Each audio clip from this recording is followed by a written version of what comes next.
My story is about power crisis, but this story will focus on one community in Kidapawan City, and they are the host community of two power plants, the geothermal power plants in Mount Apo. But despite having that resources, they don't have electricity. During the power crisis in Mindanao, they were the most affected by the power outages. Well, I'm planning to do this story on multimedia. I'm using all my equipment like a 60D camera, my wireless microphones, and Zoom microphone, and I'll be editing this on Adobe Premiere. Of course, I will have to visit Kidapawan, the entire North Cotabato, and ask the people's issue or response to that power crisis. Ask them how they were affected, or ask businesses how they managed to overcome the crisis. Well, since I'm doing this as multimedia, I'll be including 6 elements. This will include video, photo, text, audio, infographics, and social media. I will be using 3D animation in this project, but I'm not the one who's doing it.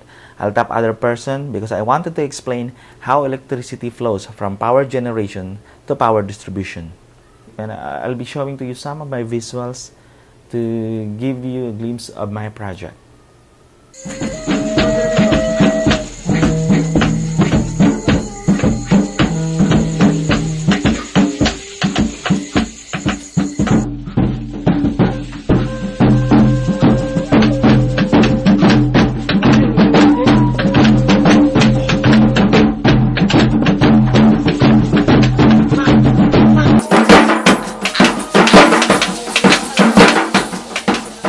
Kidapawan City in North Cotabato is one of the worst hit by the power crisis in Mindanao, with at least 8 hours of daily power cuts in the first quarter of the year.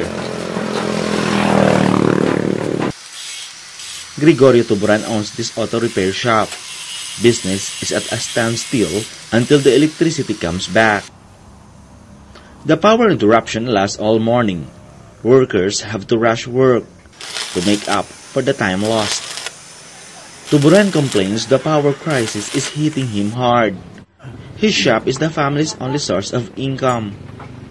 He asks, why are there brownouts when there are 2 geothermal plants at the foot of city's Mount Apo?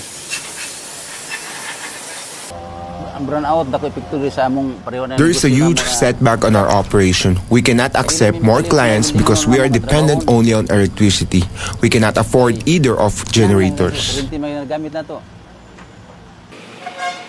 Radio station DXND are deluged by complaints. Callers say, despite the power interruptions, costs remain high. Crimes goes up during brownouts. Government service grinds to a halt when the power is out. The power surges also wreak havoc on electronic equipment. DXND's own transmitters broke down due to the erratic power supply. Struggling to keep its shows on air, the station bought diesel fuel generators, which cost a lot. In terms of additional cost, we are badly hit. So there are times that we parallel to shut down once there is a scheduled 5 p.m. to 8 p.m. curtailment. But we are forced to use diesel fuel generator on our day prime time, where we interact with our audience and tackle the power crisis and other important community issues. The power crisis not only affects commerce, it is even affecting the business of saving lives. Kidapawan Medical Center Chief Dr. Edwin Mudanza says his hospital resorts to use 2 huge generators to maintain power in critical areas: the intensive care unit, the emergency room, and the operating room. The 5 to 8 hour power interruptions may drive them to bankruptcy. Operating hospitals has no space to pause, unlike other industrial businesses. We cannot say to our patients to stop breathing. Honestly, we can't hold for long hours of brownout. It is very expensive. We reached to the point of thinking to charge the fuel expenses to the patients, but that will be the last recourse then. For now, we could act as shock absorber because we can't afford to pass the burden to them. A quick tour of the city shows generator-sustained businesses and offices. At night, supermarkets rely on generators. Vendors pool their money to buy small generators to continue their trade. Those who can't afford generators use truck batteries, rechargeable lights, candles, or improvised oil lamps. City officials demand the city get its rightful share of the energy from the geothermal plants. They invoke the Department of Energy Act of 1992, which obligates energy-generating facilities like the Mount Apo geothermal plant to allocate 25% of the total daily output to host towns and provinces. The city is filing a civil suit against the Energy Department and the plant operators. City officials declined to give a comment. Gani, ang ilang istorya sa primero, sa pagtukol yun ng plantaha. During the establishment of geothermal plant, they said Kidapawan City will be the first to benefit. But now that they are operational, look, we feel neglected. We really wondered why experience power outages when the source of geothermal energy is coming from this place. We are so upset. People from outside enjoyed better benefits on the resources we have. Yan ang mas masakit. Mas masakit yan kasi... It's so ironic and painful because we were so helpless though we generate the resources here. But what happened? They provided first energy to other areas and we are suffering from a power crisis. Kaisa ang media dito sa North Cotabato. We are in support in the call of Cotabateños as recipient of direct supply of power from EDC.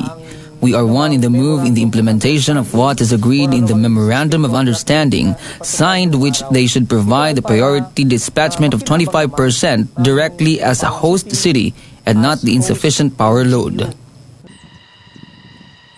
Mount Apo geothermal plants operated by the Energy Development Corporation can produce 104 megawatts from the geothermal energy of Mount Apo.